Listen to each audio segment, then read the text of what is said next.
Everyone in the northern town noticed the tiny house the moment it arrived.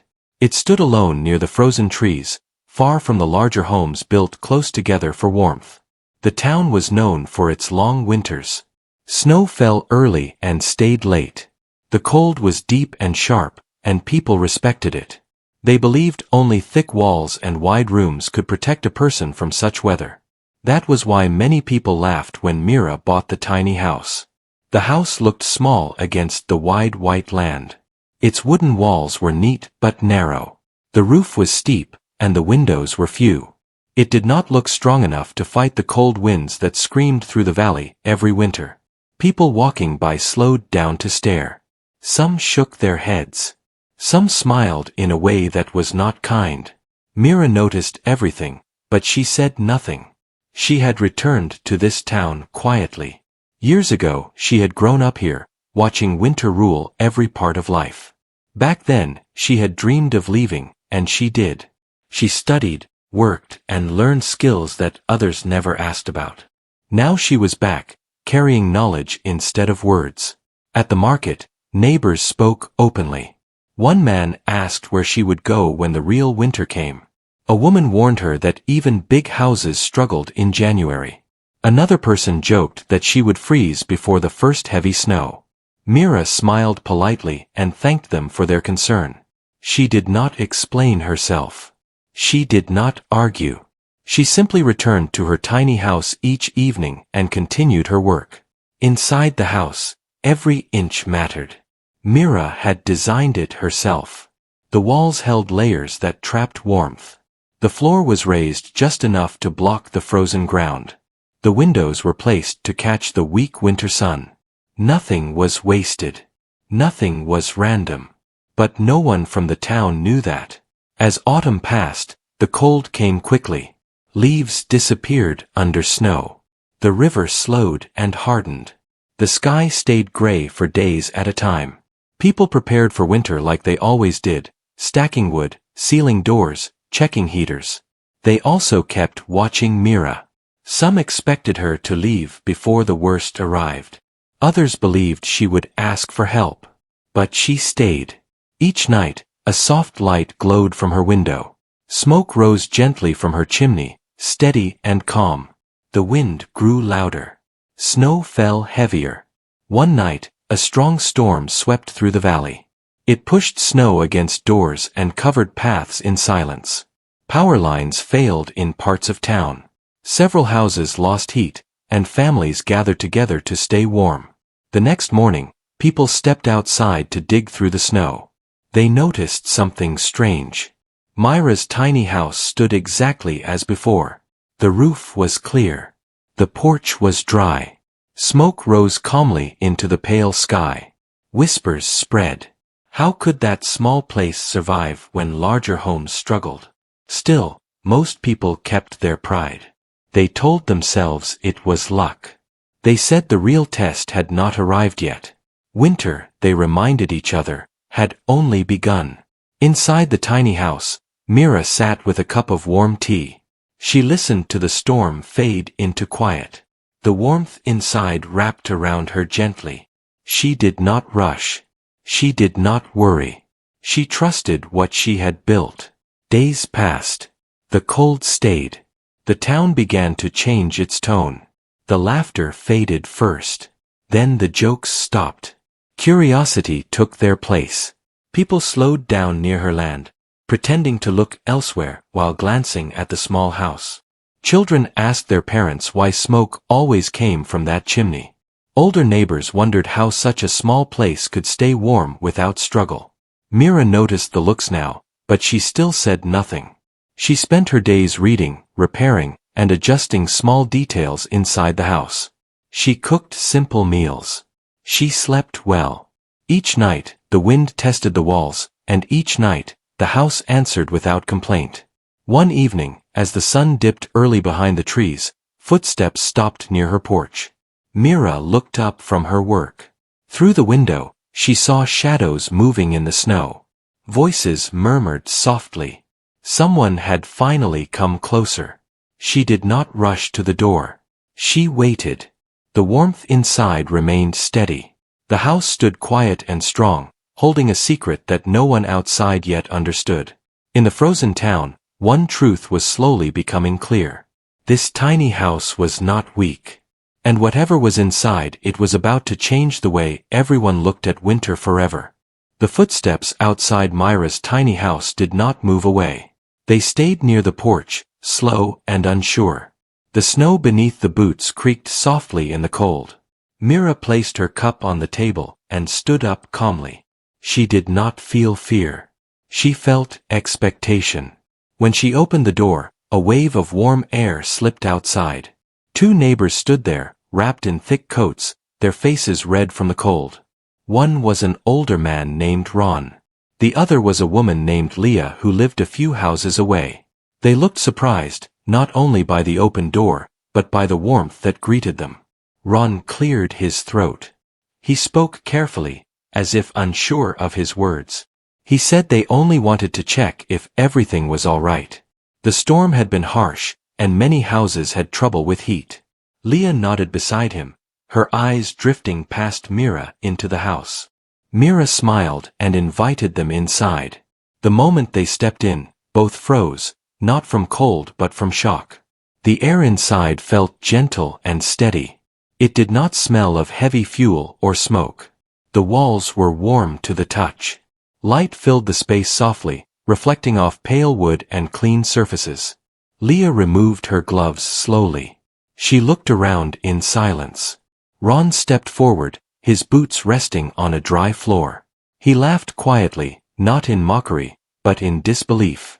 The house was small, but it did not feel tight. Everything had a place. Shelves followed the walls smoothly. A small table stood near the window. The ceiling curved just enough to make the space feel open. There was no wasted corner. Ron finally asked how it was possible. He said his large house struggled to stay warm, even with heat running all day. Leah added that the cold felt different inside this place, softer, calmer. Myra explained simply. She spoke about smart layers in the walls, about trapping warmth instead of fighting the cold. She talked about careful design, about learning from places where winter ruled life. She did not speak with pride. She spoke with quiet confidence. They listened closely. When they left, the cold hit them hard again. Leah turned once more to look at the tiny house. Her expression had changed. That night, she told others what she had felt inside. Word traveled fast. Within days, more people came by. Some brought questions. Some brought curiosity. Some brought doubt. Myra welcomed them when she could. Each visitor left quieter than they arrived. Then winter showed its true strength. The temperature dropped far below normal. Windstorms returned stronger. Snow buried fences and roads. Power failed again, this time for longer. Large homes turned dark and cold. Families gathered in single rooms, wearing layers indoors. The tiny house stayed bright. Myra noticed more visitors now. Some came asking for advice. Others asked if she could help them seal a window or fix a door. She helped when she could, guiding them instead of doing the work for them. One night, a family knocked on her door. Their heater had failed, and their youngest child was shaking from the cold. Myra welcomed them inside without hesitation. They stayed until morning, sitting quietly in warmth they could not explain. By morning, the town no longer laughed. People began to talk about the tiny house differently. They stopped calling it foolish. They started calling it clever.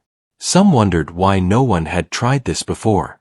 Others asked Myra where she had learned such things. She answered honestly. She said she had learned by watching, by studying, by respecting nature instead of fighting it. The cold was not an enemy, she said. It was something to understand. Slowly, change began. A man named Sol asked Myra to help him redesign one room in his house. A woman named Hannah asked about window placement. Even Ron returned, this time with paper and pencil, asking questions instead of giving warnings. Myra did not charge them. She believed knowledge grew stronger when shared. As winter stretched on, the tiny house became a quiet symbol. It stood as proof that small did not mean weak. It showed that care and thought mattered more than size. One evening, as snow fell softly again, Mira stood by her window and looked out at the town. Lights glowed in more houses now. Smoke rose more evenly from chimneys. The cold still ruled the land, but it no longer felt unbeatable. Yet Mira knew something else was coming. Change always brought resistance. Not everyone was happy. Some people disliked the attention the tiny house received. A few builders felt threatened. Others did not like that old beliefs were being questioned. Mira sensed it in the way some eyes followed her, in the silence that fell when she entered certain rooms. She stayed calm, but she stayed alert. Winter was not finished yet. And neither was the story of the tiny house. As winter continued, the town no longer ignored Mira and her tiny house. What once felt like quiet curiosity slowly turned into strong opinions. Some people praised her ideas and spoke kindly of her patience. Others felt uneasy. They believed change arrived too fast and questioned traditions they had followed for generations. A few builders in town were especially unhappy.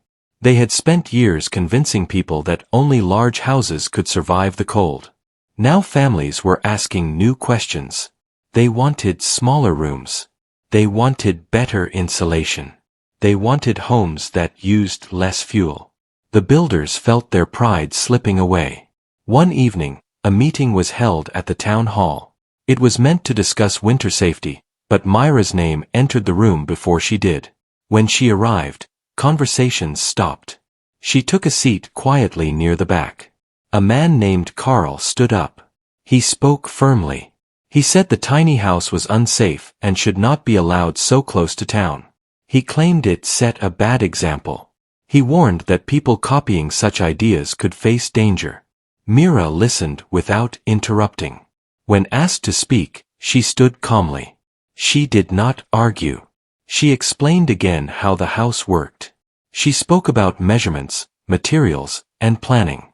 She reminded them that the house had already faced the worst storms without trouble. Some nodded.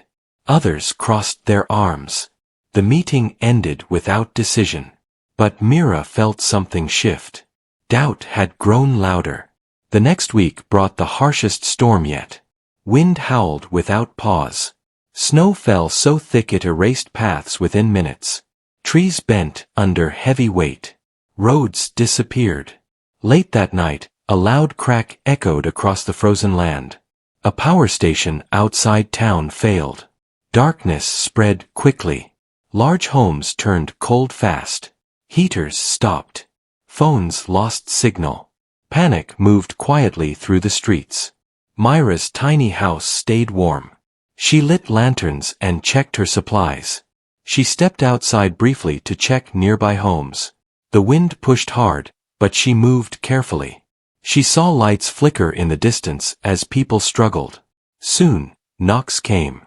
First came Ron again, this time with worry in his eyes. Then Leah. Then others. One by one, neighbors gathered near the tiny house. Mira welcomed them all. The space grew full, but the warmth remained steady. People sat close, listening to the wind roar outside. Children slept peacefully. Adults spoke in low voices, surprised by how calm they felt. Hours passed. In the early morning, a loud noise shook the ground. A heavy tree had fallen near Myra's land. Snow covered it quickly. Some feared the tiny house might be damaged. Mira stepped outside with two others. They inspected the structure. The house stood firm. The roof had shed the snow just as planned. The walls remained strong. The storm passed by noon. When power returned later that day, people returned home slowly. Before leaving, many thanked Mira. Some looked at her with respect they had never shown before. But not everyone was grateful. Carl and a few others blamed the gathering at the tiny house for distracting people from official shelters. They said Mira acted without permission. Rumors spread again. The town council called for an inspection. 2 days later, officials arrived at Myra's land. They checked the foundation. They measured walls. They examined heating systems. Mira answered every question patiently. The results surprised them. Everything met safety standards. Some parts even exceeded them. The officials left quietly. The rumors lost strength, but the tension remained. That evening, Mira sat alone inside her tiny house. For the first time since winter began, she felt tired. Not from cold, but from watching people struggle between fear and learning. She wondered if returning had been a mistake. As if in answer, a soft knock came at the door. It was Carl. He stood awkwardly, his shoulders tense. He did not meet her eyes at first. He spoke slowly. He admitted the storm had damaged his house badly. He said his heater had failed again. He asked if she could look at one room and suggest improvements. Mira paused only a moment. Then she nodded. They walked through his home together the next day. She pointed out simple fixes. Better ceiling. Smaller heated areas. Smarter use of materials. Carl listened without arguing. When she left, he thanked her quietly. The town noticed. Something began to heal. Winter still held the land tightly, but hearts were shifting. The tiny house no longer stood alone. Its ideas were spreading, room by room, wall by wall. Yet Mira knew winter was not finished testing them. And the greatest test was still ahead. Winter showed no sign of leaving. Snow still covered the land in thick layers, and the air stayed sharp and heavy. Yet something inside the town had changed. People no longer looked only at the sky when they thought about winter. They looked at their homes. They looked at their choices. Mira felt the shift everywhere she went. Neighbors greeted her with respect instead of jokes. People stopped her in the street to ask questions. Some carried notebooks. Others brought small drawings of their homes, asking where warmth escaped and how to keep it inside. The tiny house was no longer just a place to live. It had become a quiet classroom. Mira never planned for this. She did not want attention. She wanted balance. Still, she shared what she knew, guiding people patiently. She showed them how to listen to their houses, how to feel where cold entered, how to shape spaces to protect warmth. One afternoon, the town council asked Mira to attend another meeting. This time, the tone was different. No one accused her.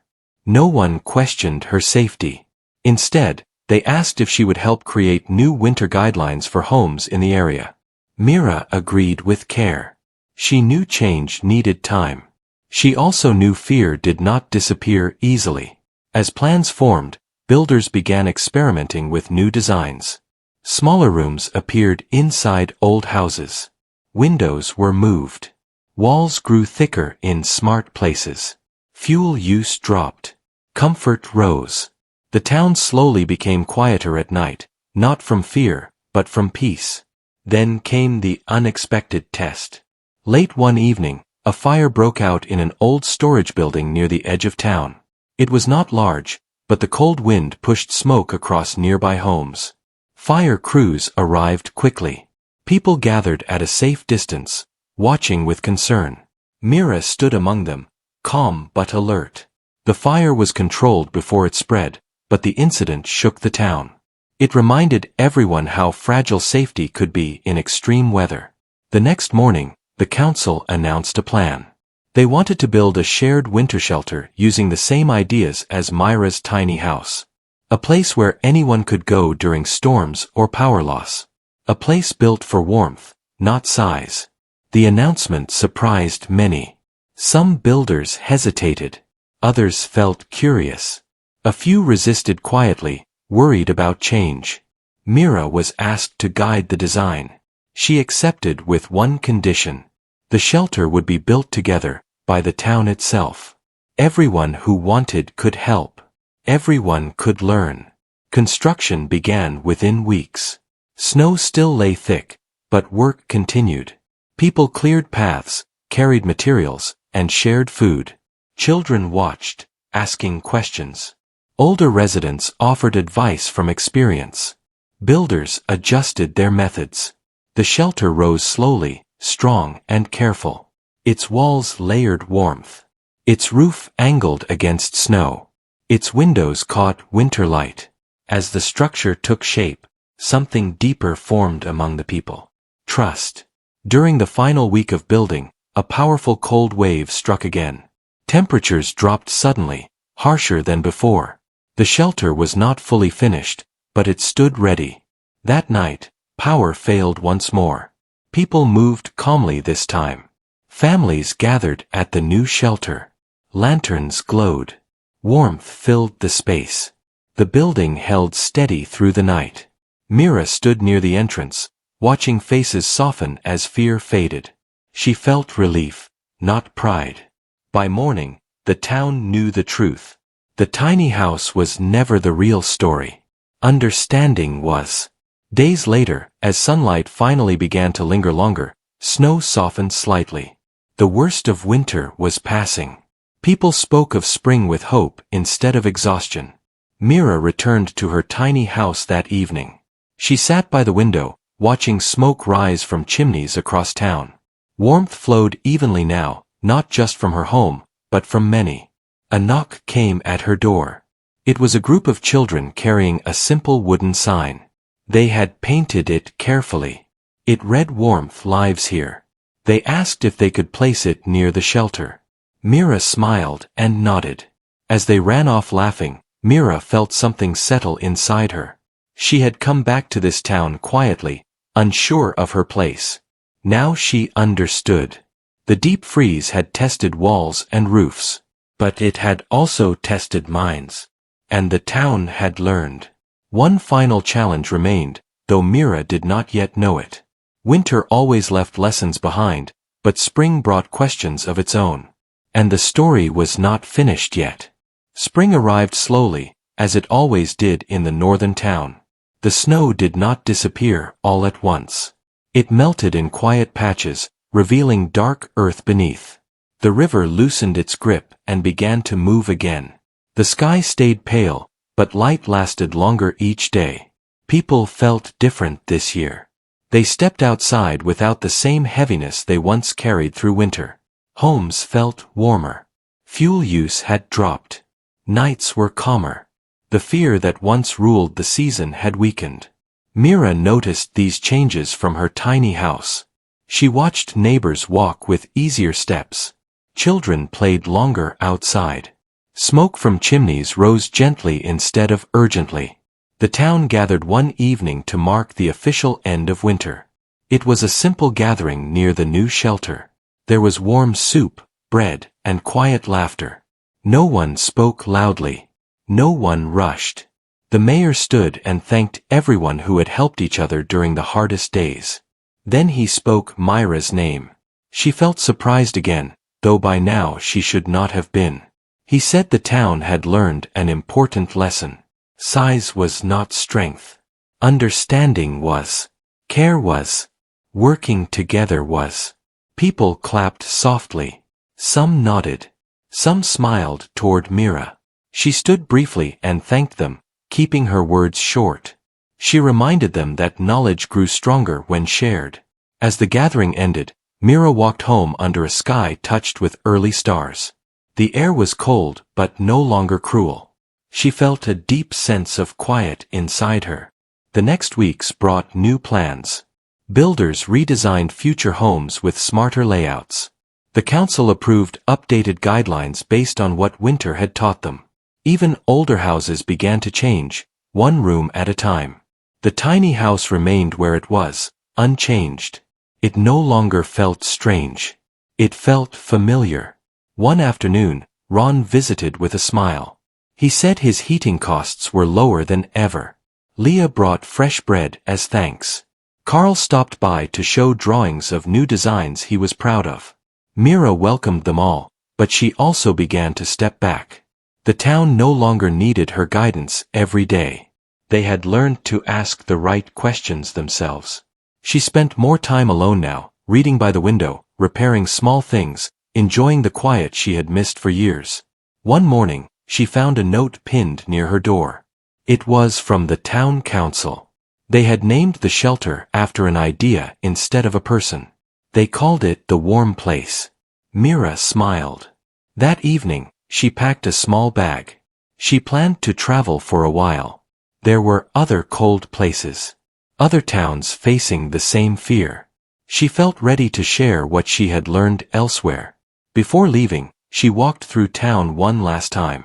She touched the walls of houses that now held warmth better. She watched children play near the shelter. She listened to the river move freely again. At the edge of town, she stopped and looked back. The tiny house stood quietly, its pale walls glowing in soft light.